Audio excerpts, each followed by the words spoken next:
नमस्कार। आज फिर साडे कन्ने जुड़े दे Shri Harbans Singh संबियाल in our session Connecting to the Roots, इतिहास के पन्ने.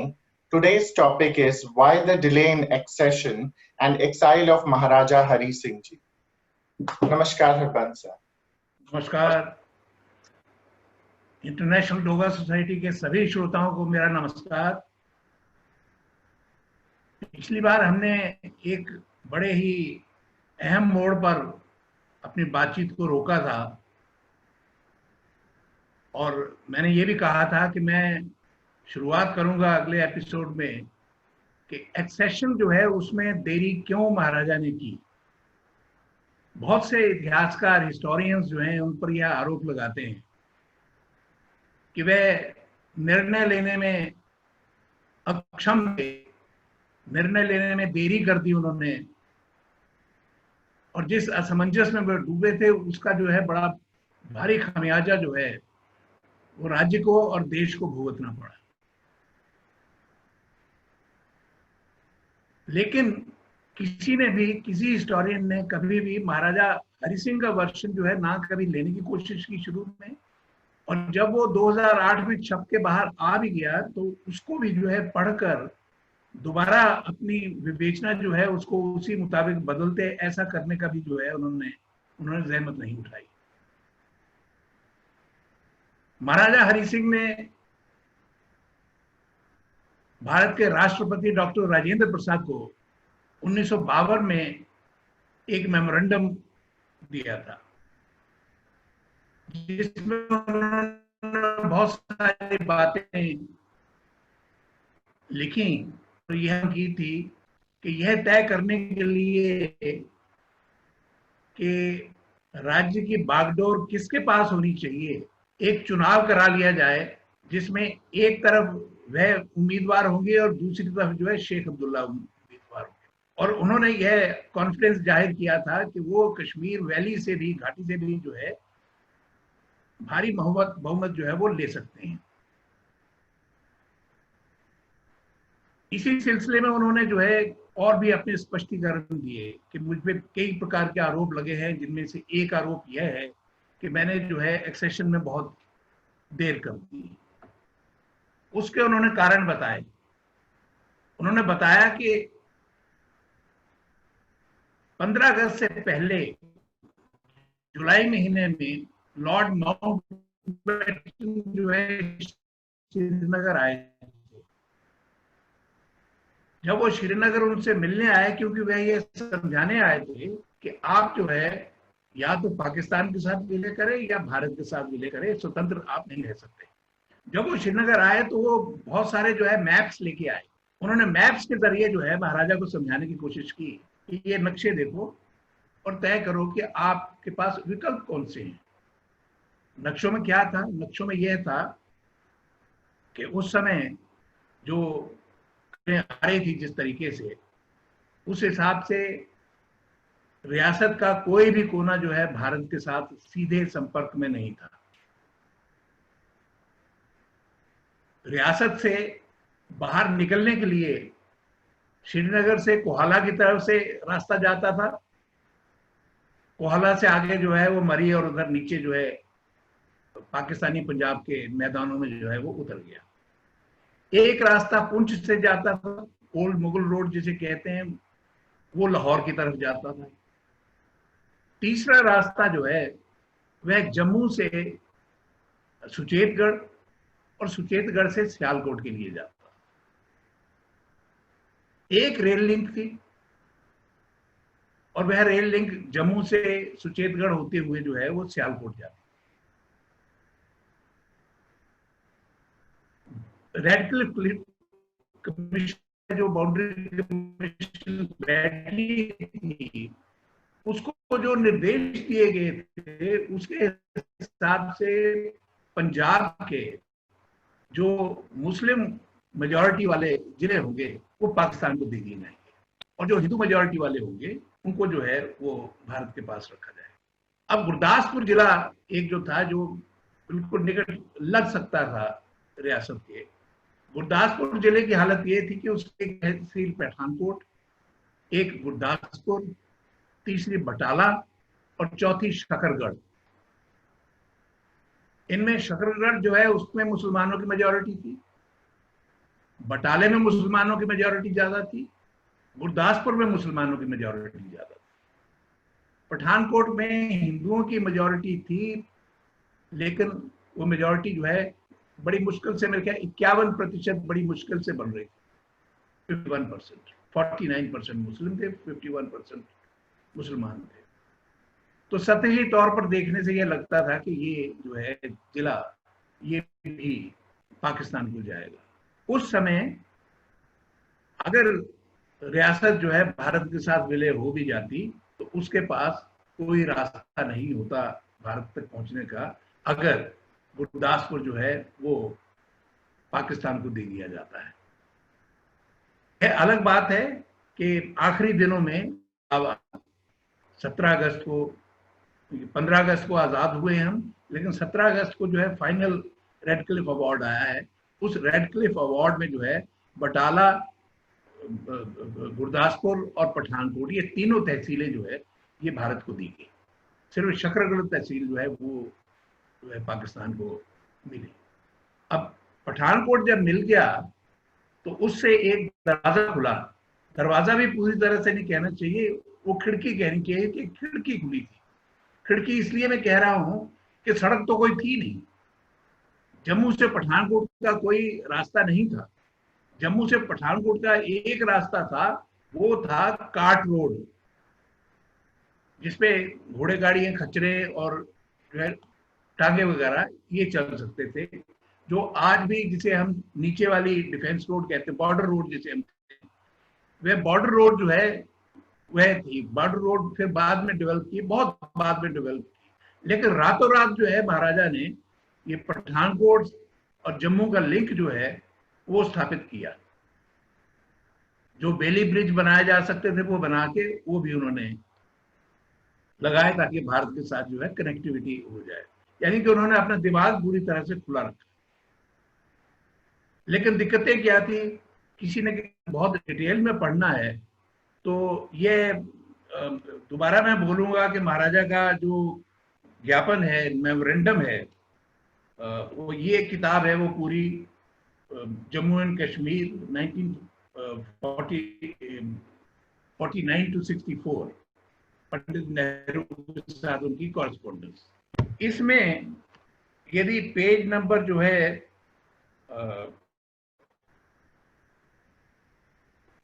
Sorry, let me have my specs, 313 देखें तो 313 में उन्होंने बड़ा डिटेल में सारे पॉइंट्स लिखे हैं। पहला कारण उन्होंने ये दिया कि राज्य के जो लोग हैं वो विभिन्न वर्गों में बटे हुए हैं। ये मल्टी लिंग्विस्ट स्टेट है, मल्टी कल्चरल स्टेट है, मल्टी ज्योग्राफिकल जो है वो भी बिल्कुल अलग अलग है। कहीं ऊंचे पहाड़ हैं तो कहीं जो है कठुआ जैसी जगह में जो है धूल की आंधियां चलने वाला इलाका है वो। एक तो ये था। दूसरा, जो बॉर्डर के एरियाज थे, नॉर्दर्न बॉर्डर्स के, हुंजा, नगर, चित्राल और गिलगित डिस्ट्रिक्ट, इन सभी ने महाराजा को जो है अल्टीमेटम दिया हुआ था कि आप पाकिस्तान में विलय करिए अपना। यदि आपने पाकिस्तान के साथ विलय नहीं किया तो हम जो है वो हमला बोल के जो है यह विलय करवाएंगे। तीसरा जो है, मुस्लिम पॉपुलेशन जो है वो भी बटी हुई थी। जम्मू में मुसलमान थे, मीरपुर, पुंछ, मुजफ्फराबाद। अब जम्मू के मुसलमान ये चाहते थे कि जो महाराजा फैसला करेंगे वो उनको मंजूर है, लेकिन पुंछ और मुजफ्फराबाद, मीरपुर, यहां के मुसलमान जो है वो पाकिस्तान के साथ विलय चाहते और इनकी तादाद ज्यादा थी। इसके अलावा जम्मू के हिंदू जो हैं और लद्दाख, जाहिर है वो भारत के साथ विलय चाहेंगे। और उन्होंने कहा कि कश्मीर का भी एक हिस्सा जो है, एक पोर्शन जो है वो पाकिस्तान के साथ मर्ज करना चाहता है। ये उनकी दिक्कत थी। तो उनके मन में ये आया कि तय ऐसा हो कि ये जुनून है, ये पागलपन है, जो फेनेटिसिज्म, जो धर्मांधता और टू नेशन थ्योरी जो है, इसका पागलपन ज्यादा देर नहीं चलेगा। थोड़ी देर के बाद जो है सारी चीजें जो है वो और उस ठहराव में निर्णय हुई है। महाराजा स्टिल ऑफर जो है वो दिया भारत और पाकिस्तान को, लेकिन जो डॉक्यूमेंट्स है, इंस्ट्रूमेंट ऑफ एक्सटेंशन का डॉक्यूमेंट है, उसमें स्टैंड स्टिल का कोई जो है प्रावधान नहीं है। स्टैंड स्टिल का प्रावधान है जो है वो आप जो है स्टैंड स्टिल नहीं कर सकते, वो ये लोग बेमाने हैं। स्टैंड स्टिल मतलब ये था कि अब जैसी स्थिति है वैसी रहेगी, आपका जो है फॉरेन अफेयर्स, डिफेंस और कम्युनिकेशन हमारे पास आ गए, उसके बाद आगे क्या करना है उसके बारे में जो है बाद में फैसला किया जाएगा। पाकिस्तान ने स्टैंड स्टिल मान लिया, भारत ने जो है इस पे कोई जवाब नहीं दिया। क्यों जवाब नहीं दिया उसका मैं रीजन यही बता रहा हूँ कि वो जो है स्टैंड स्टिल जो है टेक्निकली जो है वो उस समय पॉसिबल नहीं था। लेकिन चूंकि स्टेट की सारी जो है जो आना जाना जो है वो पाकिस्तान के थ्रू है, इसलिए सारे सप्लाई जो है वो भी पाकिस्तान के थ्रू ही आते हैं। अधिकांश चीजें जो है पाकिस्तान से आती हैं। पाकिस्तान जब भी चाहे वो रास्ता बंद कर सकता है, कश्मीर का भी और जम्मू का भी। सियालकोट सुचेतगढ़ का रास्ता भी बंद हो सकता है, और जो है मरी कोहाला का रास्ता या पुंछ तक का रास्ता जो है वो भी बंद हो जाता है। तो ऐसे में वो जो है उनको समय चाहिए था, वो समय मांग रहे थे। लेकिन वो ये भी समझते थे कि ये जो है हालात बिगड़ रहे हैं और जो है राज्य की रक्षा करना मुश्किल हो जाएगा। उनको मालूम है कि उनके पास जो है 6000 सिपाही हैं, और उनका जो है बॉर्डर देखो कहां से शुरू होता है, और ये तिब्बत से शुरू होकर जो है नीचे जो है वो पठानकोट तक आया बॉर्डर। उस पूरे बॉर्डर की सुरक्षा के लिए 6000 लोग जो है वो काफी नहीं हो सकते। उन्होंने भारत से जो है मदद मांगने की पूरी कोशिश की।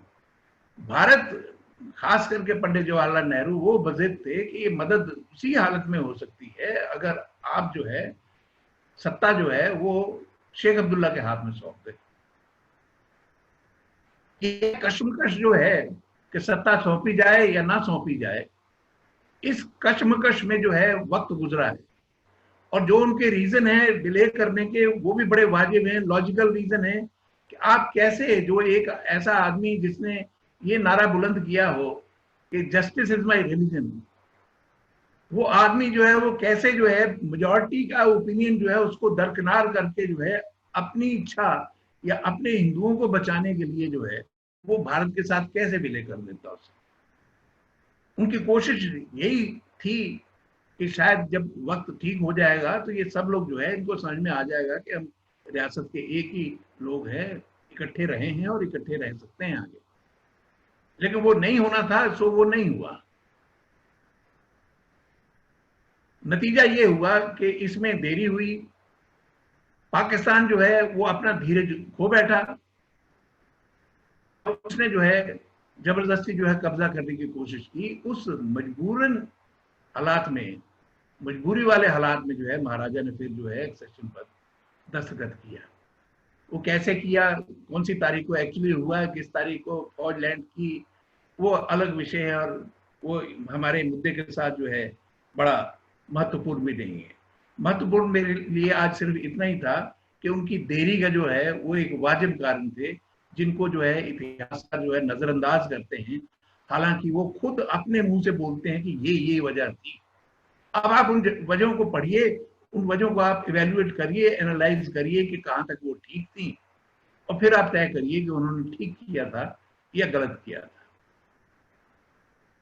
इस मुद्दे से आगे चलते हुए जो दूसरा मुद्दा मैंने कहा था कि उस उठाए हैं, मैं उनका जवाब भी इसमें दूंगा, वो ये है कि क्या वाकई में मुसलमानों का जो है संहार हुआ, मैसेकर हुआ, और अगर हुआ तो उसे किसने किया? इसका जवाब देने के पहले मैं जो है एक दो बातें और भी कहना चाहूंगा कि भारत और पाकिस्तान ने, उनको भी पता था कि बंगाल का विभाजन जो है वो कठिन हो सकता है, और बंगाल के विभाजन से भी ज्यादा जो है पंजाब का विभाजन जो है वो बड़े खूनी ले सकता है, क्योंकि कम्युनल राइट्स पंजाब में जो है वो 1946 से चल रहे थे। रावलपिंडी में 1946 शुरू हुए थे कम्युनल राइट्स, और तब से वो सिलसिला जो है लगातार जारी था। तो इसलिए जो है एक बाउंड्री फोर्स बनाई गई थी जिसमें पाकिस्तान और भारतीय सेना की टुकड़ियां जो है वो भी शामिल थी। अब उनका हश्र ये हुआ था कि वो खुद जो है उस कम्युनलिज्म का वो फोर्स जो है भारतीय सेना की, जो पाकिस्तान और हिंदुस्तान में बटी, वो फोर्स खुद उसका शिकार हो गई, और एक स्टेज ये भी आ गई कि वो दोनों टुकड़ियां जो आमने सामने गोली चलाने के लिए तैयार थी। उस समय जनरल ऑचनलेक ने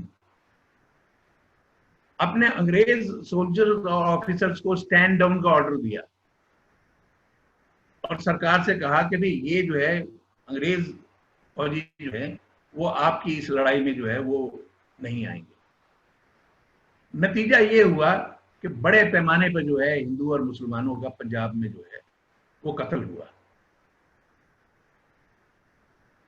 वह कितने लोगों का कत्ल हुआ, दोनों देश अपने अपने हिसाब से जो है वो आंकड़े देते हैं, और लाखों में आंकड़े जाते हैं। मैं नहीं समझता कि लाखों के आंकड़े सही हैं, लेकिन उनका मानना है कि लाखों के आंकड़े हैं। बहरहाल हमारे यहाँ कुछ लोगों ने ये दावा किया है कि यहाँ भी जो है लाखों विस्थापित हुए और लाखों ही जो है कत्ल हुए। उनसे मेरा जो है बड़ा विनम्र जो है निवेदन है कि आप सेंसस के फिगर्स जो हैं वो उठाएं।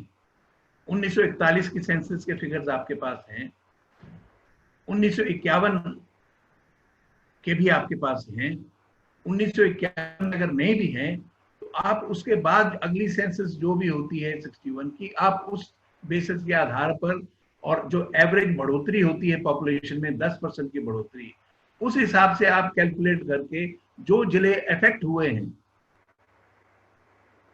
रिफ्यूजी प्रॉब्लम से, वहां की आप पॉपुलेशन जो है उनको गिन के देखें, और रफली आपको अंदाजा लग जाएगा कि क्या है। परवेज दीवान ने भी ये जो है एनालिसिस करने की कोशिश की है, और उनके हिसाब से जो है 18 और 20 हजार से ज्यादा लोग जो है मुसलमान नहीं मारे गए। मारे गए इसमें जो है कोई शक नहीं, क्योंकि ऐसे माहौल में मारे ही जाने थे, क्योंकि जो है इस किस्म का माहौल टॉक्सिक माहौल बना हुआ है। मुझे लगता है जो मैंने अपना देखा कि भाई पुंछ में, कठुआ में जहां मुसलमान थे और कम हुए, वहां कितने लोग जो है सारे विस्थापित जो हुए वो मारे नहीं गए, और सारे विस्थापित जो है मुसलमान वो ये भी नहीं कि यहाँ कठुआ से उठ के या उधमपुर से उठ के जो है वो सीधा चले गए पाकिस्तान। गुज्जर जो है वो नहीं गए, गुज्जर मुसलमान हैं। गुज्जर जो है उधमपुर और कठुआ दोनों के गुज्जर बसौली से के ऊपर धारों पे चले गए, या डोडा किश्तवाड़ की तरफ निकल गए। बाद में कुछ वापस भी लौटे, कुछ वहीं बस गए। तो ये आंकड़ों का खेल जो है ये है बड़ा कंफ्यूजिंग, लेकिन कुछ ये कहानी बताता भी है, और कुछ जो है आपको खुद अपना जो है कॉमन सेंस इस्तेमाल करके जो है वो निर्णय करना पड़ता है कि कितना हुआ।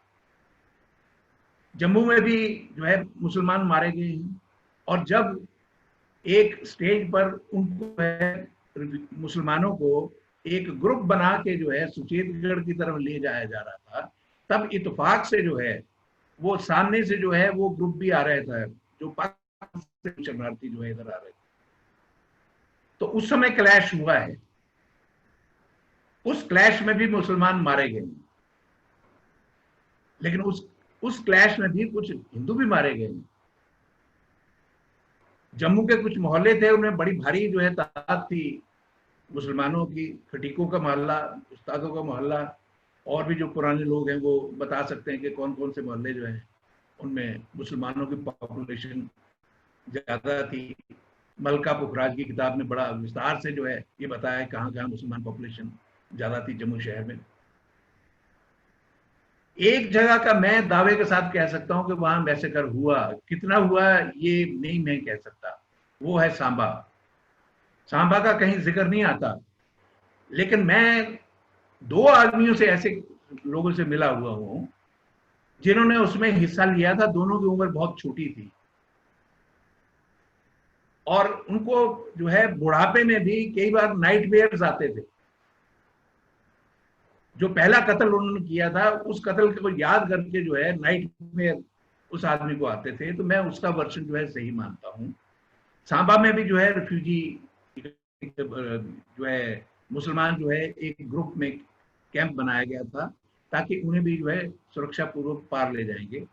लेकिन सांबा में कहते हैं कि वहां पर जहां ये है आजकल कंटोनमेंट है, उसके पास जो है खड्ड है, जमीर की खड्ड बोलते हैं हम लोग सांबा में उसको, उनको ले जाते हुए जो है उस जगह पर जो है घेर के मारा है। कितने लोग मारे ये नहीं मैं कह सकता। मुझे ये भी मालूम है कि जो है मशहूर जो है कॉटन प्रिंटिंग का शहर था, शीट प्रिंटिंग के लिए ये जो है टेक्सटाइल के इतिहास में इसका नाम है। भारत के टेक्सटाइल इंडस्ट्री में भी, टेक्सटाइल हिस्ट्री में इसका सांबा का नाम जो है वो आता है, लेकिन वो 47 के पहले का है। जुलाहे बहुत रहते थे। सांबा को शहर भी इसलिए बोलते थे, हालांकि छोटी सी जगह है, शहर कैसे बोलते थे मुझे कभी समझ में नहीं आया, लेकिन उसे शहर बोलते थे क्योंकि जो है दूर दराज के लोग जो है वहीं से पहाड़ों वाले जो है वो आके खरीद फरोख्त करके सामान ले जाते थे। जुलाहे सारे मारे गए, कुछ भागे, लेकिन सबसे बड़ा जुलाहा अभी भी उसका हवेली जो है वो गढ़ सांबा में मौजूद है। वो बदवानी एक जगह है जहां महाराजा हरि सिंह का स्टैचू लगा हुआ, उसके बिल्कुल ऑपोजिट सड़क के मकान था, मकान क्या बहुत बड़ा घर था वो। और उस घर में जो है पिच्ड बैटल हुई है और आखिर में वो जो है वो जुलाहा था, 35 जुलाहा उसका नाम था, वो मारा गया। बाकी फैमिली भी जो है वो भी मारी गई। कुछ औरतें भी अगवा हुई, ये भी जो है मैंने सुना है, और वो इशारा भी करते थे, लेकिन लोग जो हैं वो उसे इतना बुरा और घिनौना समझते थे कि उस आदमी का नाम लेते हुए भी जो है औरतें जो है अपना मुंह ढक लेती थी दुपट्टे से। तो यू कैन इमेजिन के you can not just put the label of people who have massacred others. जुनून में हुआ है, लेकिन शर्मिंदगी और जो है संताप वो भी साथ में उनको हुआ है। ये बात जो है इसका जो है शेख अब्दुल्ला ने नाजायज फायदा उठाया। शेख अब्दुल्ला ने पहले तो उन्होंने फौज जो है उस पर कब्जा करने की कोशिश की। अब थोड़ा टाइमलाइन अगर आप देखें, 5 मार्च 1948 को शेख मोहम्मद अब्दुल्ला जो है उनको जो है प्राइम मिनिस्टर नियुक्त करते हैं महाराजा। नियुक्ति के साथ उनको निर्देश दिया गया है कि जितनी जल्दी जो है आप कैबिनेट बनाएं और एक मेरी पसंद का दीवान नियुक्त किया जाएगा जो रिजर्व सब्जेक्ट्स हैं। उन रिजर्व सब्जेक्ट्स जो है जैसे आर्म्ड फोर्सेस जो है, स्टेट आर्म्ड फोर्सेस, तवज्जो डिपार्टमेंट, ये है वो महाराजा के पास रहेंगे और महाराजा उस दीवान के थ्रू जो है वो काम करेंगे। पॉइंट हुआ, लेकिन दीवान को जो है शेख साहब ने काम नहीं करने दिया। सत्ता जब आई तो उन्होंने जो है सारे के सारे अधिकार जो है अपने हाथ में लेने की कोशिश की। उन्होंने पहली डिमांड महाराजा से ये की कि आप जो है ये सेना की कमान जो है ये भी मुझे सौंप दें। महाराजा ने उन्हें समझाने की कोशिश की कि ये गलत होगा, क्योंकि ये मामला जो है ये यूएनओ में जा चुका है और अगर जो है मैं ये जो है किसी भी सूरत में आपको नहीं दूंगा, क्योंकि मेरा प्रेरोगेटिव है स्टेट फोर्सेस को lead करना।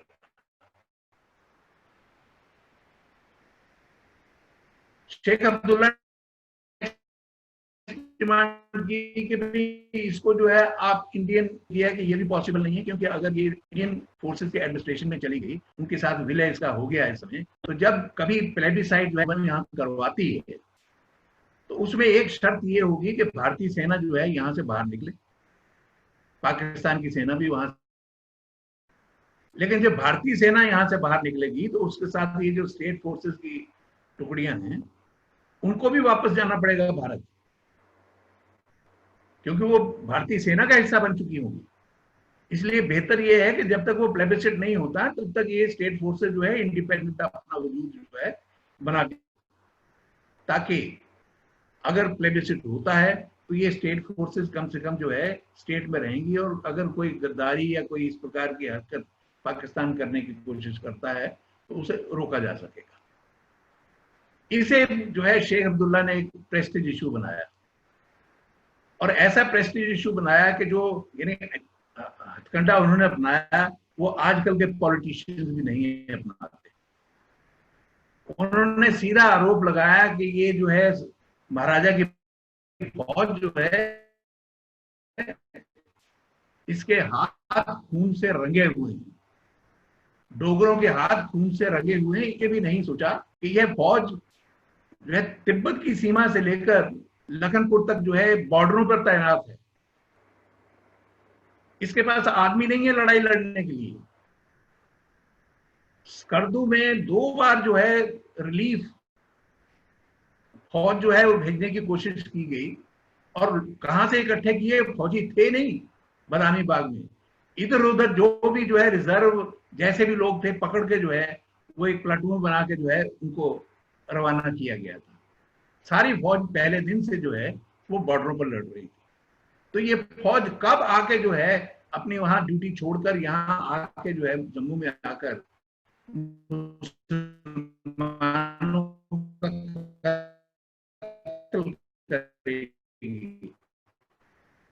ये उसने नहीं सोचा कि ये असंभव सा मैं जो आरोप लगा रहा हूं। लेकिन ये आरोप लगा और हमें छोड़ दिया वहां पर कश्मीरियों को। फिर कश्मीरियों ने ही सब कुछ जो है अपने हाथ में संभाला, पाकिस्तान के साथ लड़ाई की और पाकिस्तान को जो है पीछे धकेला। ये स्पीच उन्होंने यूएनओ में भी जाके दी कि रात के अंधेरे में अपने रिश्तेदारों और दरबारियों के साथ जो है महाराजा भाग के आ गए, और हमने जो है वो जो है सत्ता अपने कब्जे में लेकर फिर जो है पाकिस्तान से लड़ाई शुरू की। और बाद में जब हालात नॉर्मल हो गए थोड़ा सा, फिर महाराजा ने उसे लीगल जो है स्वरूप देते हुए शेख अब्दुल्ला को भी अपॉइंट कर दिया प्राइम मिनिस्टर। ये शेख अब्दुल्ला का वक्तव्य था सिक्योरिटी काउंसिल। वहां से लौटने के बाद उन्होंने इसी वक्तव्य को जो है एक पैम्फलेट के रूप में छुपवाया, an appeal to the world conscious, Kashmir an appeal to the world conscious. इसको जो है वाइडली सर्कुलेट किया गया। जब इतिहासकार ये कहते हैं कि कश्मीरियों ने कश्मीर को बचाया और महाराजा जो है उनको छोड़ के आ गए थे, तो वो उस पैम्फलेट के आधार पर जो वो कहते हैं उनका भी दोष नहीं है, क्योंकि उनके पास सरकारी एक पैम्फलेट है, एक सरकारी बयान है जो ये कहता है कि महाराजा भाग के आ गए। इस ज्ञापन ने महाराजा ने जो ये भी स्पष्ट किया। एक और पत्र उन्होंने लिखा था सरदार पटेल को, उसमें भी उन्होंने जो है स्पष्ट किया कि भाई किन हालात में मैं आया। वीपी मेनन वहीं थे उस दिन, वीपी में जानते हैं। वीपी मेनन ने उन्हें कहा कि आप यहां से चले जाएं, क्योंकि हालात यहाँ बिगड़ रहे हैं और आपके साथ सलाह मशवरे की जो है वो जरूरत पड़ सकती है, इसलिए आप जम्मू में रहिए जहां आपके साथ जो है सलाह मशवरा किया जा सके। शायद वीपी मेनन के दिमाग में जो है वो शक था कि लॉर्ड माउंटबेटन जो है और नेहरू ये कोई एक कंडीशन लगाएंगे कि इस शर्त पे जो है हम विलय स्वीकार करते हैं, तो उसके लिए हो सकता है कि महाराजा फिर अपना दिमाग बदल दे। तो उनसे विचार विमर्श करना जरूरी होगा, इसलिए उन्होंने यह जरूरी समझा कि महाराजा को वो राय दें कि आप जो है जम्मू में रहें, ताकि आपसे आसानी के साथ संपर्क स्थापित किया जा सके। महाराजा वहां से चले, रात को चले, इसमें कोई शक नहीं। उनकी गाड़ी में उनका एक एडीसी और उनका एक दोस्त विक्टर रोशन था, फ्रेंच नेशनल था, बड़ा पुराना और अंत तक उनका दोस्त बना रहा, वो था। गाड़ी भी उन्होंने खुद ड्राइव की। युवराज के लिए उन्होंने जो है एक अलग गाड़ी जो है, स्टेशन वैगन जो है, उसकी सीटें निकालकर, क्योंकि इनकी जो है युवराज की टांग में प्रॉब्लम थी, तो उस प्रॉब्लम की वजह से उनको लेग स्पेस ज्यादा चाहिए थी, तो उनको जो है एक अलग गाड़ी नॉकडाउन करके जो है उसमें बिठाया गया। महारानी भी आई और बस की गई, शायद 2 या 3 लॉरियां थी, जिनमें वो सब एम्प्लॉइज जिनके पति जो है दरबार मूव की वजह से जम्मू शिफ्ट हो चुके थे, क्योंकि नवंबर के पहले सोमवार को जो है दफ्तर वहां खुलने हैं जम्मू में, वो अधिकारी जा चुके हैं, लेकिन उनके परिवार जो है वो अभी श्रीनगर में थे। तो महाराजा ने कहा कि ये मेरी जिम्मेवारी है, नैतिक जिम्मेवारी है कि मेरे स्टाफ के लोग हैं, मेरी सरकार के लोग हैं, और सरकारी काम करते हुए वो जम्मू गए हैं और उनके परिवार यहाँ सुरक्षित हैं, इसलिए इनको भी जो है साथ ले जाया जाए। इन्होंने वैसे भी जाना है, तो इनको भी साथ में चलते हैं। वो कारवा उनके साथ आया। उन्होंने पटेल को जो है बड़ा स्पष्ट लिखा कि भाई मैंने एक भी चीज जो नॉर्मली जब दरबार मूव के समय कोई भी चीज श्रीनगर में ही रहती है, उनकी निजी चीजें भी, वो भी वैसी की वैसी वहां पड़ी नहीं है। ये 1948 में एक पत्र में उन्होंने पटेल को लिखा। यह पत्र आपको जो है बड़ा लंबा पत्र है और बहुत दिलचस्प पत्र है। मेरे आपसे जो भी इतिहास में रुचि रखते हैं और इस विषय में खास करके रुचि रखते हैं, उनसे रिक्वेस्ट है कि वो करण सिंह की ऑटोग्राफी पढ़ें, और उसमें जो है आपको ये पत्र जो है वो मिल जाएगा। लगभग 2.5 पेज, छपे हुए पेजेस 2.5 हैं, वो है। ये हुआ किस्सा जिस वजह से जो कड़वाहट जो है महाराजा और इनमें जो है वो बढ़ती चली जा रही थी। उधर रिफ्यूजी जम्मू में आके बैठ गए थे, कश्मीर में रिफ्यूजी नहीं थे, और ना ही कश्मीर से कोई विस्थापित होके जो है वो दूसरी तरफ गया था। जो आए वो भी जम्मू के क्षेत्र से आए, और जो कश्मीर क्षेत्र से आए भी तो उन्हें नहीं बसने दिया, वो भी सारे जम्मू आए।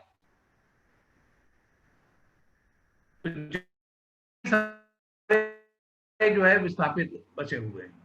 विस्थापितों को खाने पीने का खर्चा जो है उन्होंने धर्मार्थ ट्रस्ट से किया।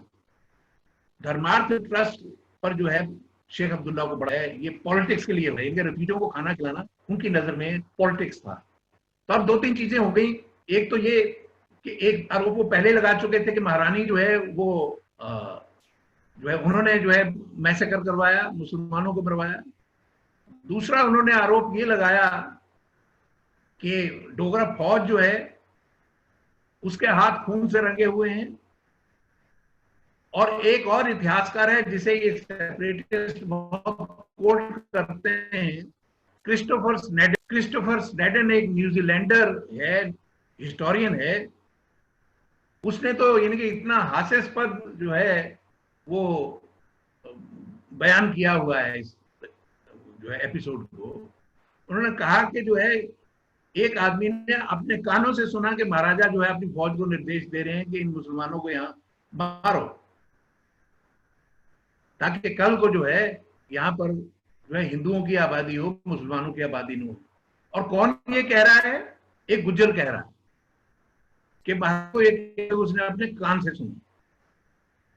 नहीं, जिस आदमी की महाराजा के पास पहुंचने की ना तो दरबार में और ना ही वह उन दिनों मान भी लिया जाए कि जब वो अपने दौरे पर थे बॉर्डर एरियाज पे, वो गए थे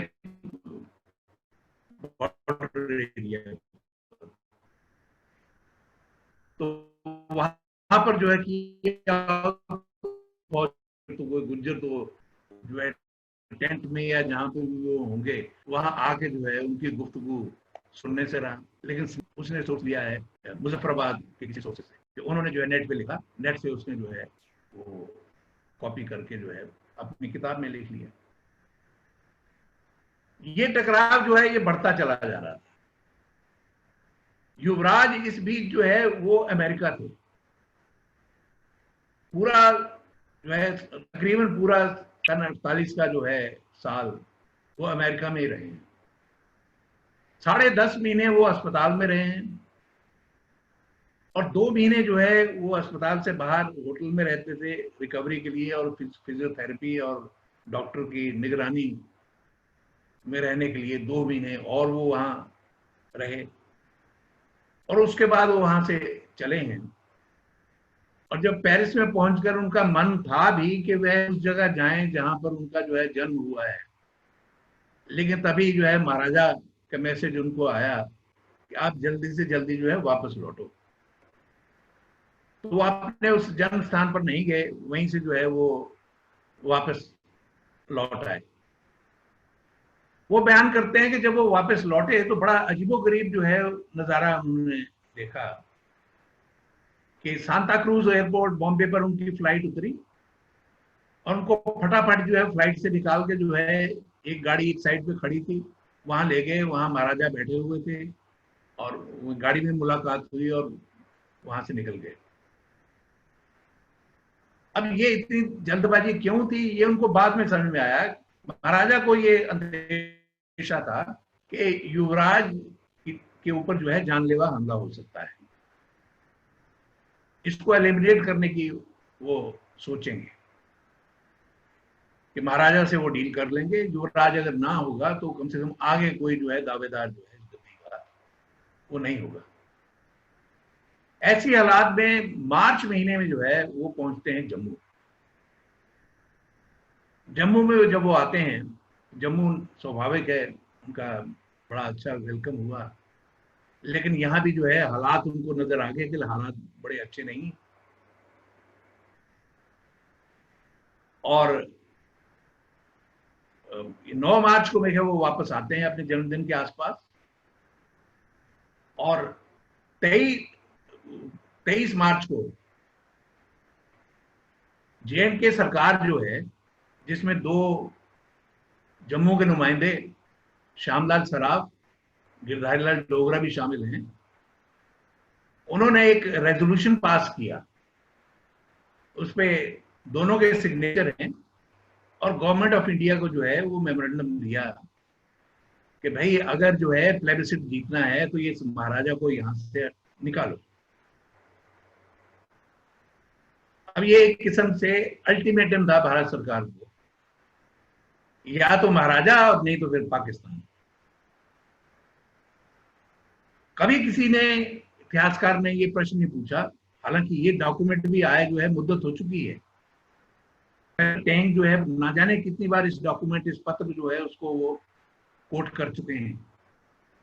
कभी किसी ने ना श्यामलाल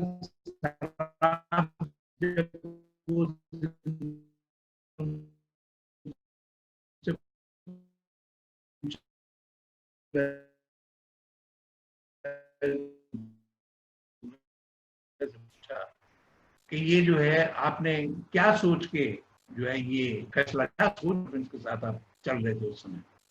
बहरहाल लेटर जो है वहां पहुंचा। अब मामला जो है वो दिल्ली में है। दिल्ली में जवाहरलाल नेहरू और सरदार पटेल, ये दोनों आदमी जो है लोग ये मानते हैं आजकल कि वो एक दूसरे के दुश्मन थे, एक दूसरे के एडवर्सरी थे। लेकिन मेरा ये मानना है उन दोनों से बेहतर टीम जो है वो कभी कभी ही इतिहास में किसी देश में बनती है। कब जब दो जुदा पर्सनालिटी वाले आदमी एक मकसद के लिए इकट्ठे होते हैं और मतभेदों के होते हुए भी एक टीम बनकर वो काम करते हैं। इसका सबसे अच्छा उदाहरण जो है वो जवाहरलाल नेहरू और सरदार पटेल थे। महाराजा को जो है एक पत्र आया कि आप जो है वो 29 अप्रैल को कि आप दिल्ली आइए, सलाह मशवरा करना है। साथ में ये भी कहा गया कि महारानी को भी लेते आइए, युवराज लेते आइए। तो महाराजा, महारानी और युवराज ये दिल्ली पहुंचते हैं।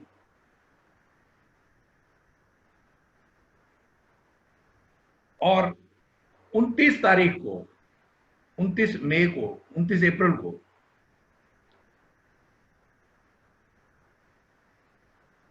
दिन के समय जो है जवाहरलाल नेहरू इनको खाने पे बुलाते हैं। करण सिंह ने बड़ा डिटेल में वो वर्णन किया है कि कैसा था वो माहौल। थोड़ा टेंस तो था, लेकिन दोनों बड़े सिविल तरीके से आपस में महाराजा और जवाहरलाल नेहरू वो बातचीत करते रहे और कोई पॉलिटिक्स की बात नहीं हुई नेहरू और महाराजा के बीच में। कश्मीर का कहीं जिक्र नहीं आया। सोशल बातें होती रही, खाना खाया और विदा हो गए। सरदार पटेल ने इनको रात के भोजन के लिए बुलाया था।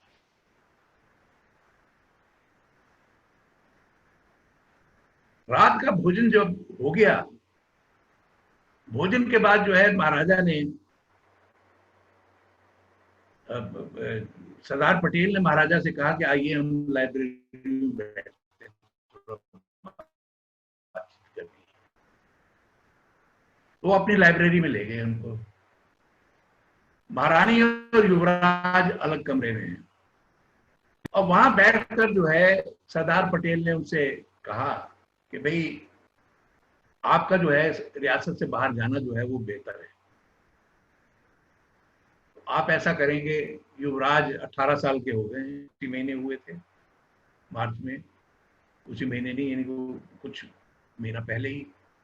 तो इन्हें जो है रीजेंट बना सकते हैं आप, और आप खुद जो है आप चले जाएं बाहर कहीं। अब स्वाभाविक है महाराजा सन्नाटे में आ गए। उन्होंने हर कदम जो है जो उठाया, हर फैसला जो उन्होंने किया एक्सेशन के बाद, वो सरदार पटेल और नेहरू के कहने पर और उनकी मर्जी से किया। कोई ऐसा काम नहीं उन्होंने किया जिससे इन दोनों को कोई शिकायत हो सकती हो। लेकिन अब जो है कहा जा रहा है कि महाराज और महारानी जो है दोनों जो है अपने रियासत से बाहर चले जाएं। वहां से वो आते हैं, दोनों को साथ लेके जो है अपने होटल पहुंचते हैं और वहां पर जो है महाराजा बताते हैं कि ये बात।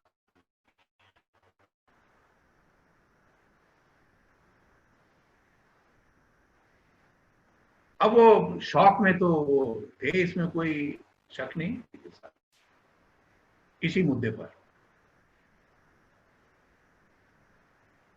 ये मीटिंग जो है ये 1 मई को होती है, 1 मई 1949। इस मीटिंग में वही चीजें दोहराई गई। 6 मई को महाराजा ने जो है वो जवाब लिखा।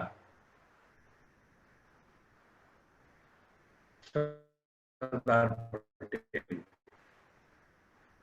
बहुत सोच विचार कर और उन्होंने ये कहा कि अपना दुख व्यक्त किया। एक एक कदम उन्होंने सरदार पटेल के कहने पे किया। सरदार के पटेल के कहने पर उन्होंने सत्ता सौंप दी शेख अब्दुल्ला को। सरदार के कहने पर और भी जो कदम उठाए जाने चाहिए थे कि क्या क्या रिफॉर्म किए जाएं, उस पर भी उन्होंने हस्ताक्षर किए, क्योंकि महाराजा तो थे, हर एक चीज पे दस्तखत तो उन्हीं के होने थे, वो भी उन्होंने किए। और दूसरे महाराजा जो कभी भी देश के साथ जो है लॉयल नहीं रहे, उनके साथ इतना अच्छा बर्ताव आप लोगों ने किया। तो महाराजा हरि सिंह से ऐसा कौन सा कसूर हुआ था कि जो उसके साथ ऐसा धोखा किया जा रहा है? बहरहाल इसका जवाब तो सरदार पटेल के पास कोई नहीं था। उन्होंने एक ही जवाब दिया। ये लेटर भी करण सिंह की ऑटोबायोग्राफी में है, पूरा लेटर। कॉरेस्पॉन्डेंस ने महाराजा ने कहीं से कोट किया है, उसी लेटर को जो इंपॉर्टेंट पोर्शन है, करण सिंह जी ने पूरा का पूरा लेटर जो है वो कोट किया है। पटेल का ये कहना था कि भाई आपने अभी तक जो है इस देश के लिए बहुत कुर्बानी की, और मैं आपकी बड़ी कदर करता हूं कि आपसे हमने जो मांगा आपने को दिया, वैसे वैसे करते चले गए। और मेरा ये आपसे आग्रह है कि आप ये कुर्बानी जो है वो भी देश हित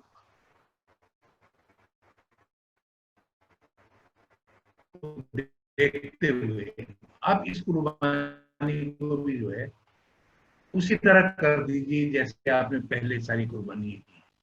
पंडित नेहरू कहीं तस्वीर में नहीं आए। इच्छा चाहे पंडित नेहरू की थी, लेकिन जो खंजर महाराजा के सीने में उतरा वो हाथ जो है वो सरदार पटेल का था।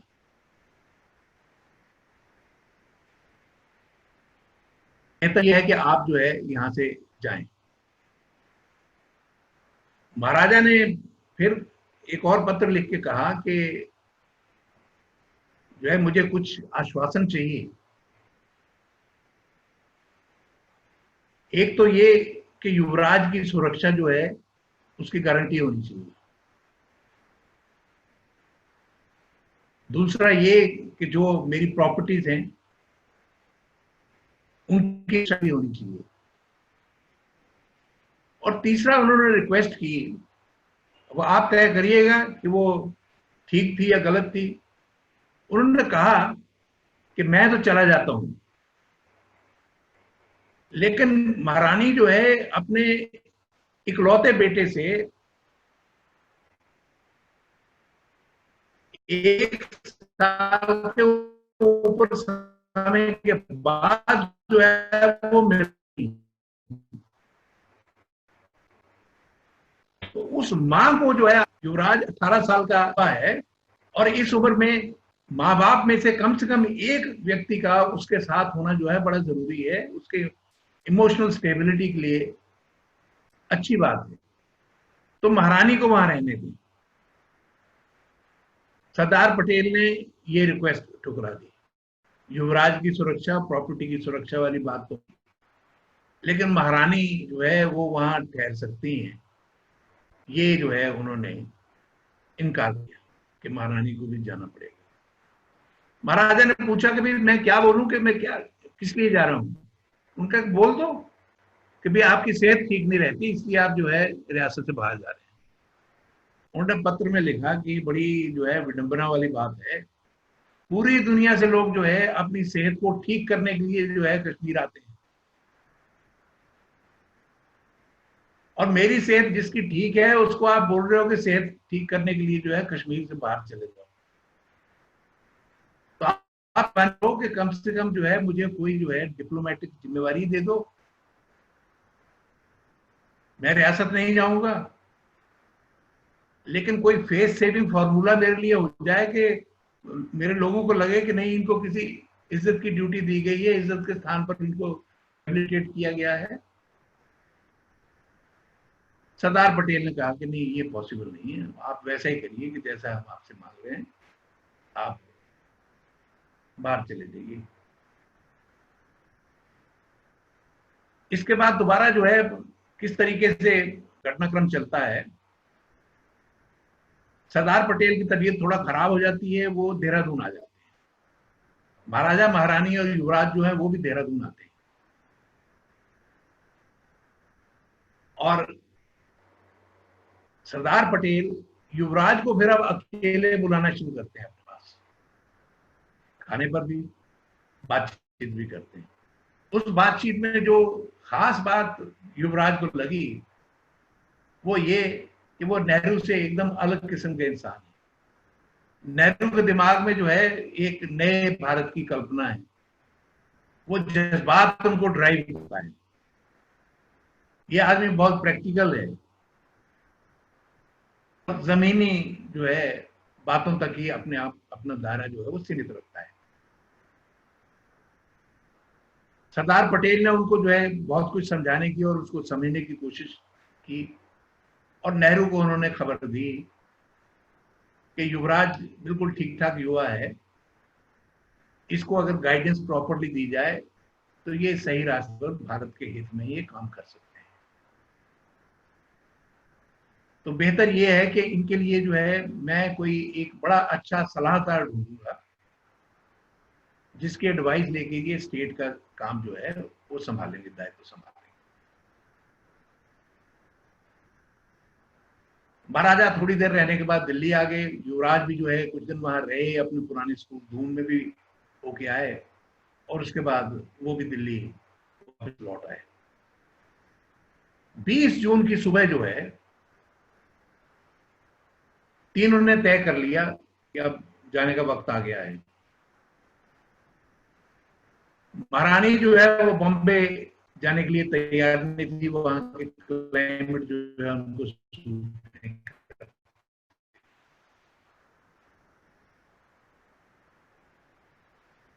उन्होंने तय किया कि वो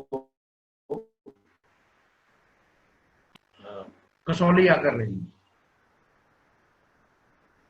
उस दिन सुबह की ट्रेन जो है, महारानी के भाई जो हैं वो भी दिल्ली आ चुके थे, वो और उनके और बाकी नौकर चाकर जो हैं वो अलग गाड़ियों में बैठकर कसौली के लिए रवाना हो गए। युवराज का अपना बयान है कि वो कम से कम 2 घंटे जो है चुपचाप अकेले होटल के कमरे में बैठे सोचते रहे, कुछ अतीत के बारे में और कुछ आने वाले भविष्य के बारे में, जिसका कुछ पता नहीं था कि वो भविष्य जो है कहाँ उनको लेकर जाएगा। इसमें वो इस माहौल में जो है वो आखिर उठे और सफदरजंग एयरपोर्ट पे आए, वहां उन्होंने जहाज पकड़ा और श्रीनगर के लिए रवाना हुए। उस दिन 20 जून 1949 को एक नया अध्याय वो शुरू होता है, जिसकी परिणति जो है, यानी कि राज घराना जो है, मोनार्की जो है, राजतंत्र जो है, उसको खत्म करने की शुरुआत जो है सही माने में 20 जून 1949 को, जब महाराजा ने सुबह जो है वो प्रोक्लेमेशन पर दस्तखत किए, जिसमें युवराज को उन्होंने रीजेंट बनाया, और फिर वो जो है उन्होंने पीछे मुड़कर नहीं देखा। रियासत में वापस उनकी अस्थियां आई हैं, वो नहीं लौटे। युवराज 18 साल का लड़का, वो घाघ पॉलिटिशियंस के बीच में जो है वो श्रीनगर के लिए रवाना हुआ, जिसे सिर्फ 2 सहारा थे, एक पंडित नेहरू और दूसरा सरदार पटेल, जिनकी सलाह पर वो काम कर सकते थे। पटाक्षेप हुआ एक दौर का, जिस पर मोहर लगी जिस दिन स्टेट ने अपना कॉन्स्टिट्यूशन बनाते हुए सबसे पहले जो है राजतंत्र को अबॉलिश किया और मोनार्की की जगह, राजे की जगह जो है सदर रियासत चुनना तय किया। विडंबना यह थी कि उस पर दस्तखत जो है वो भी राजघराने के ही एक सदस्य के थे। युवराज करण सिंह ने सदर जो है रीजेंट की हैसियत में उस पर जो कॉन्स्टिट्यूएंट असेंबली ने रेजोल्यूशन पास किया था उस पर दस्तखत किए। ये मलाल, ये गुस्सा, ये महाराजा हरि सिंह को शायद अंत तक रहा। लेकिन जब बदलाव आते हैं, जब क्रांतियां होती हैं, और ये क्रांति से कम नहीं है, तो ऐसा ही होता है। क्रांति के बारे में कहा जाता है कि revolutions have a habit of eating its own children। अपने लोगों को ही सबसे पहले क्रांति जो है वो डिस्ट्रॉय करती है।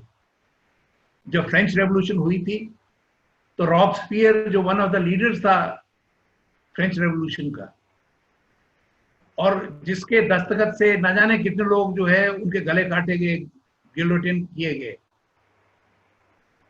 एक दिन उन वारंट्स पे, डेथ वारंट्स पर दस्तखत करते करते उसने नाम पढ़ा तो उसका अपना नाम था।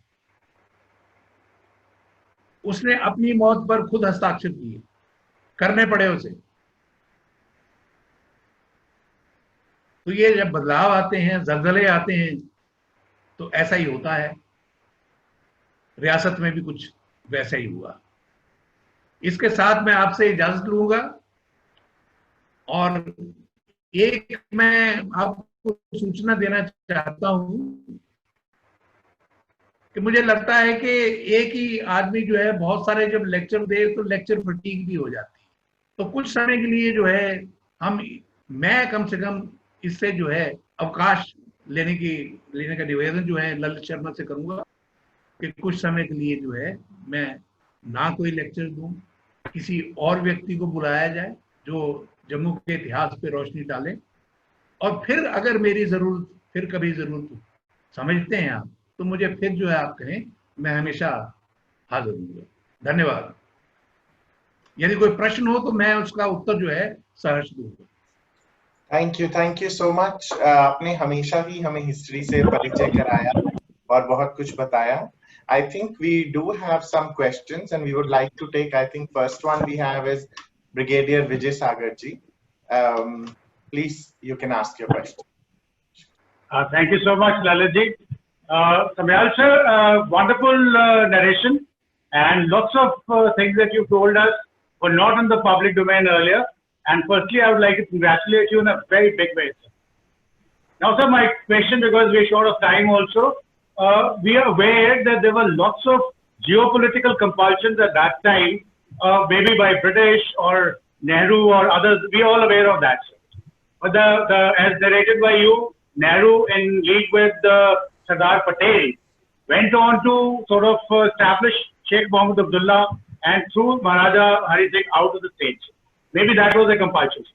But sir, what was the compulsion to install Sheikh Abdullah over there? What was so great about that guy that Nehru could not understand? And right after 3-4 years in 53, he had to be thrown out again, sir. What was that calculation which Nehru went wrong in, or there was some compulsion? Like इसे आपने बोला, उन्होंने कहा है कि देश के लिए आपने बहुत कुर्बानियां दी हैं महाराजा हरि सिंह को, तो ये कुर्बानी भी आप दे डालिए। वो कुर्बानी किसके लिए देने के लिए मजबूर कर रहे थे सरदार पटेल महाराजा हरि सिंह को? Who was so patriot right from the round table conference in London. He'd been all for India. फिर वो कहाँ गलती हो गई? Thank you, sir. गलती तो इनके कहना ठीक नहीं है। इतिहास के बहुत से दौर ऐसे आते हैं जिन पर बड़ा जजमेंटल होना जो है बड़ा मुश्किल होता है, खास करके जो कोई भी आदमी इन्वेस्टिगेट करना चाहता है पास्ट की इवेंट्स, तो उसके लिए जो है थोड़ा ठंडे दिमाग से, बिना किसी राजनीति को मन में रखे हुए जो है वो भी करने की जरूरत होती है। अगर महाराजा जो है वो एक्सेशन इसलिए डिले कर रहे थे क्योंकि जो है उनको पता था कि जो है पॉपुलेशन जो है वो मुसलमानों की अधिक है, और अगर टू नेशन थ्योरी मानी जाए तो टू नेशन थ्योरी के हिसाब से जो है वो रियासत जो है पाकिस्तान को जाती है। अगर जो है जूनागढ़ वाले मामले को देखा जाए तो जूनागढ़ वाला मामला जो है कश्मीर पर लागू क्यों नहीं होगा, ये भी एक बहुत बड़ा प्रश्न था। अगर जूनागढ़ में आप प्लेबिसिट करवा रहे हो तो कश्मीर में आप क्यों नहीं करवाओगे? दोनों ऑलमोस्ट सिमिलर मामले हैं। तो कश्मीर में कोई मुसलमान लीडर इनको चाहिए था, लेकिन मुसलमान लीडर जो है वो कभी धोखा देगा, और जो बड़ा आदमी जो होता है, जितना बड़ा मुकाम उसका होता है, जितना वो टैलेंटेड होता है, जब वो गलती करता है तो उसका खमियाजा भी जो है उतना ही गहरा होता है। What is a tragic hero? Tragic hero जो है ग्रीक ट्रेजेडी से हमने ये सीखा है, जिसे शेक्सपियर ने भी अपनी ट्रेजेडीज में लागू किया। ट्रेजिक हीरोज में बहुत से अच्छे अच्छे गुण होते हैं, बहुत क्वालिटीज होती हैं, लेकिन एक फ्लॉ होता है उसके कैरेक्टर में। उस एक फ्लॉ की वजह से जो है वो पतन उसका होता है। नेहरू में भी बहुत गुण थे, पटेल एक्नॉलेज करते हैं कि वे हमसे सुपीरियर हैं। भगत सिंह जो है उसने अपने लेखों में एक्नॉलेज किया है कि नेहरू जो है वो सुभाष चंद्र बोस से जो है 20 हैं, 19 नहीं है। तो नेहरू में क्वालिटीज तो थी, ये तो मानना पड़ेगा। नहीं भी माने तो कोई फर्क नहीं पड़ता। लेकिन कश्मीर का एक लीडर चाहिए था जो एक्सेशन के ऊपर ही मोहर लगाए, और वो जो है वो शेख अब्दुल्ला था। गिलगित बाल्टिस्तान, या तो आप उस पर दावा ही छोड़ दो अपना। अगर गिलगित बाल्टिस्तान पे आप दावा अपना रखते हो, हुंजा नगर इन एरियाज पे भी अपना दावा अगर आप रखते हो, तो फिर ये देख लो कि उन लोगों के लीडरों ने जो है महाराजा को लिखकर धमकी दी हुई थी कि जो है हम पाकिस्तान के साथ विलय चाहते हैं, हम हमला बोलकर जबरदस्ती जो है पाकिस्तान के साथ विलय करवाएंगे। तो कश्मीर एक जगह सॉफ्ट स्पॉट जो है नेहरू को दिख रहा था, जहां पर जो है ये एक लीडर मिल रहा है जो वाकई कश्मीरी मासेस का लीडर है, जो एक्सेशन पर जो है मोहर लगाने के लिए तैयार है। फिर ये उम्मीद थी कि वो आदमी जो है वो प्लेबिसिट जो है वो जितवाएगा। इसमें और भी बहुत से पहलू हैं, मैं बीच बीच में कहीं जिक्र भी पहले कर चुका हूं ब्रिगेडियर साहब, कि ये जो है शेख अब्दुल्ला प्लेबिसिट कभी भी करवा के राजी नहीं था। उसका अहंकार था, उसका अहम था कि मैंने बोल दिया कि विलय हो गया तो विलय हो गया, इसमें प्लेबिसिट करवाने की क्या जरूरत है। यानी ये इशू अगर जिंदा है तो उसमें बहुत बड़ी अड़चन जो है शेख अब्दुल्ला खुद था, क्योंकि वो चाहते ही नहीं थे कि विलय हो, क्योंकि उनका अहंकार जो है वो उसको चैलेंज महसूस होती थी कि ये प्लेबिसिट, मैंने बोल दिया कि विलय हो गया तो हो गया। एलिस्टर लैब जैसा लीडर जो है हिस्टोरियन, जो इंडिया के हक में नहीं लिखता, ये बात उसने भी मानी कि शेख अब्दुल्ला के दिमाग में जो है वो ऐसा था। एक और तथ्य जो है लैब जो है वो कंसीड करता है, वो ये कि अगर उन शुरू के सालों में कभी भी अगर प्लेबिसिट हो जाता तो कश्मीर ने पूरे के पूरे कश्मीर ने जो है भारत के साथ विलय करना था। उसका कारण ये था कि कश्मीरियों के दिमाग में जो है, जो कबायली थे, कबायली हमले में जो उन्होंने जातियां की थी, जो आगजनी, बलात्कार और लूटपाट की थी, उसकी यादें उन दिमाग में ताजा थी। उन यादों की वजह से उन्होंने जो है भारत के साथ विलय करना था। लेकिन वही बात आ जाती है कि शेख अब्दुल्ला का अहम जो है वो इतना बड़ा था कि वो प्लेबिसिट के लिए वो तैयार ही नहीं होते थे। लेकिन नेहरू और सभी को जो है तब यही लगता था, आज जो है हम 48 या 49 के हालात देखकर जो है कोई फैसला नहीं कर सकते, उसमें जजमेंट नहीं दे सकते। 47, 48, 49 में जो हुआ या नहीं हुआ, उस पर अगर कोई फैसला करना है, कोई निर्णय देना है, तो उस हालात को जो है मद्देनजर रखकर, उन पात्रों को जो है मद्देनजर रखकर फिर फैसला कर सकते हैं। हम आज अपनी सोच जो है उस पर, उन लोगों पर लागू नहीं कर सकते, थोप नहीं सकते, पॉसिबल नहीं है, वो इलॉजिकल है वो। Thank you, sir. Thank you. We have, I think, Anil Gupta ji. I think he wants to ask a question. Anil Gupta ji, आप अनम्यूट हैं। साहब गुड इवनिंग। Good evening. मैं ब्रिगेडियर अनिल गुप्ता बोल रहा हूँ जम्मू से। जी मेरे साधु हैं ब्रिगेडियर केपीएस राणा, आपका अक्सर जिक्र करते हैं। हाँ जी, और आपसे मिला भी हूँ मैं जम्मू के अंदर। तो yes. एक सवाल मेरे जहन में हमेशा घूमता है, और वो ये है कि अगर डॉक्टर करण सिंह उस वक्त ये ऑफर नामंजूर कर देते और अपने पिता का साथ देते तो इतिहास क्या कुछ और ना होता। पहले तो आप ये बताइए कि आप किस ऑफर की बात कर रहे हैं, रीजेंट की या सदर रियासत की? रीजेंट का तो ऑफर था ही नहीं। रीजेंट तो महाराजा का प्रेरोगेटिव था। नहीं, प्रेरोगेटिव भी था, पर उनके अगर वो उस वक्त ये कहते कि नहीं, मैं ये इस वक्त नहीं लेना चाहता हूं। मैं चाहता हूं कि महाराजा ही रियासत में रहें।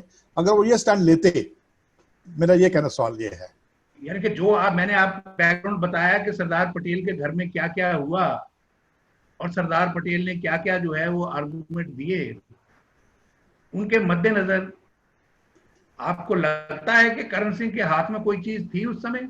18 साल का लड़का जो है वही करेगा जो उसका पिता बोलेगा। नहीं देखिए, महाराजा जो है रीजेंट, महाराजा रीजेंट किसको बनाएंगे? वो तो अपने एयर को ही बनाएंगे ना, उसमें तो कोई शक नहीं है। अपने को ही बनाएंगे। हाँ, वो गिरधारीलाल डोगरा को तो बना नहीं सकते थे। बिल्कुल।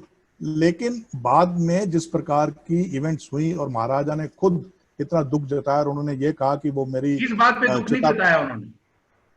रीजन की बात पे दुख नहीं जताया। उन्हें दुख जो है वो सदर रियासत की बात पे था। चलिए, मेरा कहने का मतलब ये है कि अगर उस वक्त, मुझे लगता है कि शायद बेशक वो 18 साल के थे, पर कुछ एम्बिशंस उनको ओवरराइड कर गए और उन्होंने अपने पिता का साथ नहीं दिया। ये मेरी अपनी पर्सनल सोच है। मैं I don't have any proof और एविडेंस टू से दैट। एक मिनट के लिए आपकी बात मैं मान भी लूं तो ये बताइए कि उसके बाद क्या होना था? उसके बाद सारे घर से बाहर हो जाते, जम्मू कश्मीर के साथ कोई कनेक्शन नहीं रहता उनका। नहीं, वो जाते नहीं रियासत छोड़ जो है उसके बाद शेख अब्दुल्ला ने जो है, जिसको बोलते हैं कम्युनिस्ट रेजीम, जो है वो इमीडिएटली लागू करना था। नहीं, और legally Sheikh Abdullah would have been within his rights, क्योंकि he was governed by the constitution of 1939। 1939 का कॉन्स्टिट्यूशन जो है वो महाराजा को सारे पावर्स देता है और महाराजा 5 मार्च 1948 को वो सारी पावर्स जो हैं वो अपने प्राइम मिनिस्टर शेख अब्दुल्ला को दे चुके हैं। नहीं, सारी पावर्स उन्होंने नहीं दी थी ना, उन्होंने अपने पास रेजिडुअल पावर्स अपने पास रखी थी। उन्होंने सिर्फ जैसे कि प्राइम मिनिस्टर, उनके जो आता रिजर्व सब्जेक्ट, जो रिजर्व सब्जेक्ट्स थे वही बचे थे, और झगड़ा भी तो उसी पे हुआ आखिर में, रिजर्व सब्जेक्ट्स पे ही हुआ, क्योंकि शेख अब्दुल्ला को वो भी चाहिए थे, उनको आर्म्ड फोर्सेस भी चाहिए थी। अब महाराजा को जो है, महाराजा की बात मैं समझता हूं कि वो क्यों आर्म्ड फोर्सेस को संभाल के रखते थे।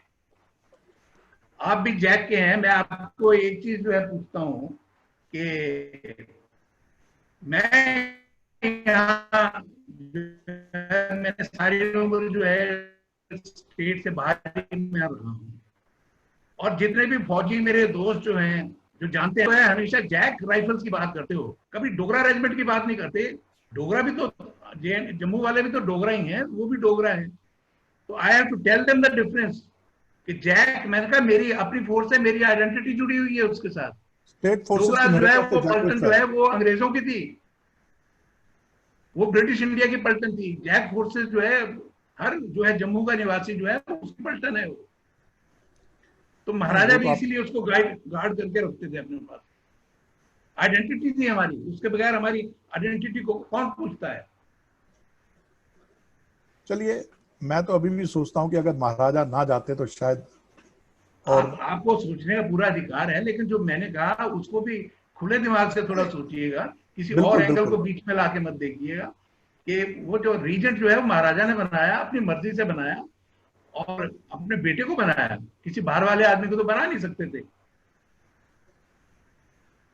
गुस्सा उनको जो है सदर रियासत, क्योंकि जो उससे डायनेस्टी खत्म हुई, वो नाराजगी जो है वो शायद एक ही टाइम है जब वो नाराजगी उनकी दूर हुई, जब जो है करण सिंह, मैं पूरा डायलॉग नहीं बताऊंगा लेकिन मुझे I have heard it from the horse's mouth, Sheikh Abdullah को डिसमिस करके, अरेस्ट करके फिर जो है वो बॉम्बे जाते हैं। और उस समय भी डॉक्टर करण सिंह को जो चिट्ठियां आती थी महाराजा की, अभी डॉक्टर नहीं हुए थे, युवराज ही थे वो चिट्ठियां जो हैं उनमें जो है वो एक बात जरूर लिखते थे कि भाई अपनी सेहत का ख्याल रखें। उनको पता था कि मेरा बेटा जो है कितने तनाव में है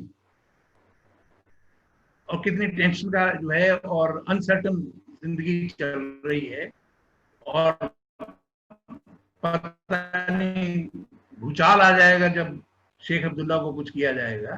तो उनकी सुरक्षा की भी उन्हें बेहद चिंता थी।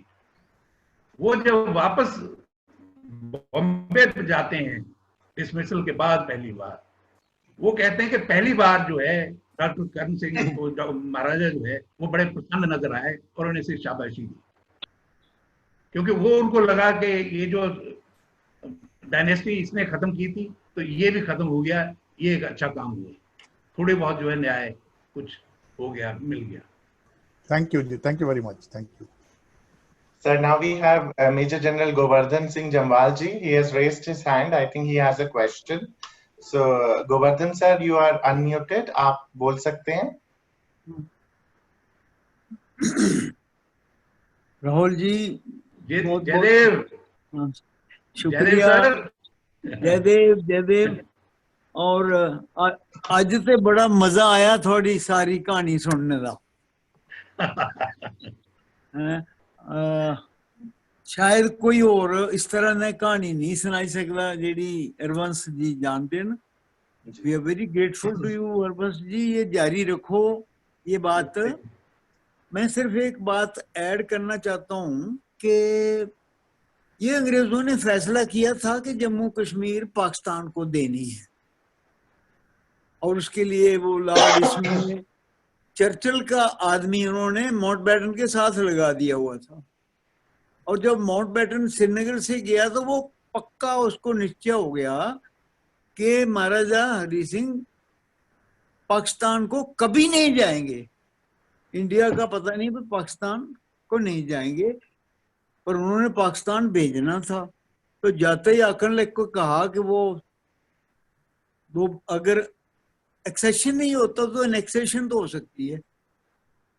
वो प्लान बनी, और हमें वो पता है वो प्लान बनी। 20 अगस्त को ये सारा अटैक, हमारा मेजर जो ओंकार सिंह कलकट ब्रिगेड मेजर थे, उनको तो आ गया ऑपरेशन ऑर्डर, उन्होंने देख लिया, signed by Mazharbi, commanding chief of Pakistan army. और जून में ही वो पूरे ये कवाली इकट्ठे होने शुरू हो गए थे।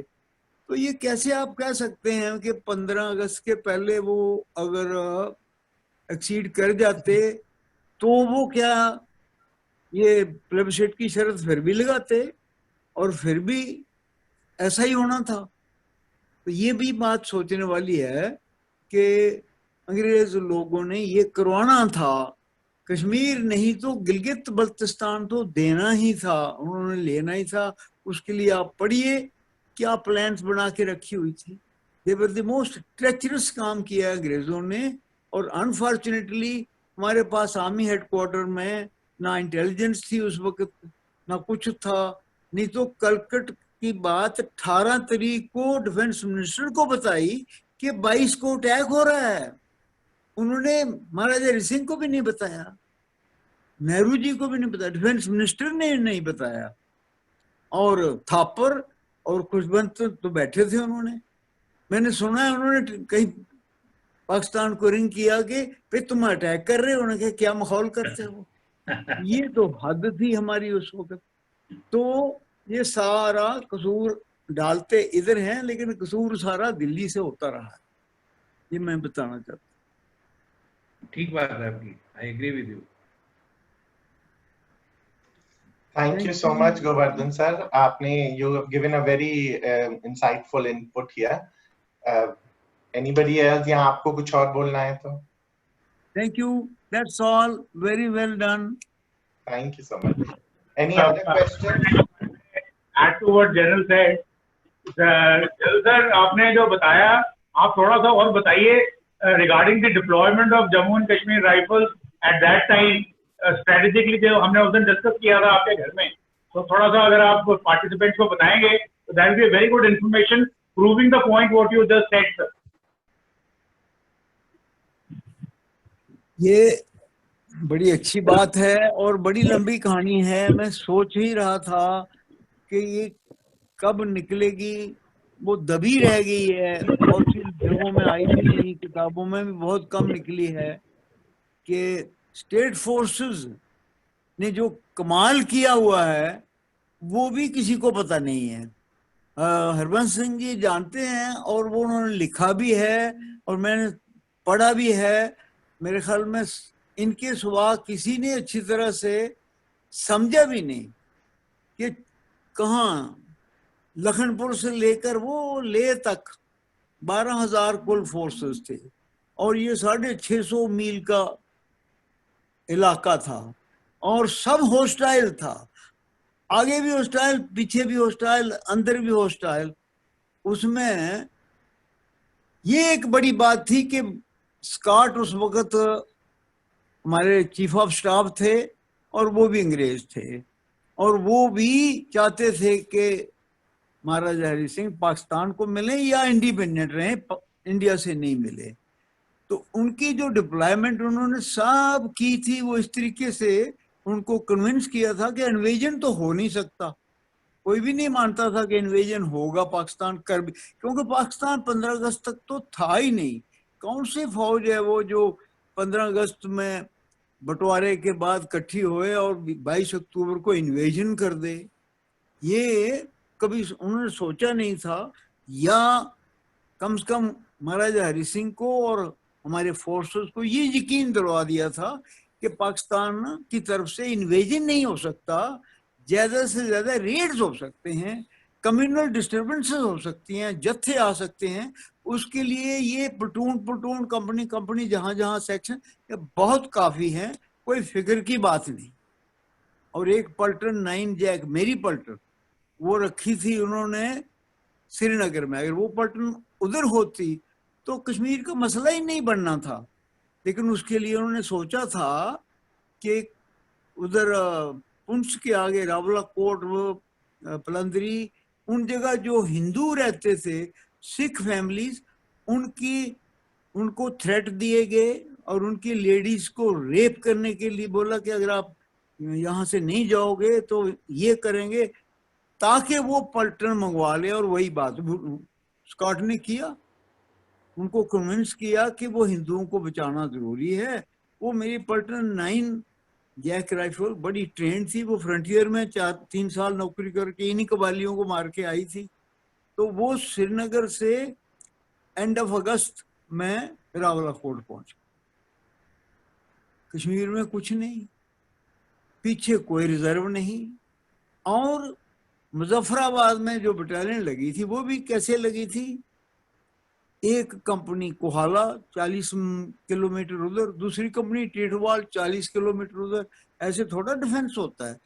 ये सिर्फ लगी थी इंटरनल डिस्टर्बेंसेस के लिए, कम्युनल प्रॉब्लम्स के लिए। और हुआ क्या, इन्वेजन हो गया।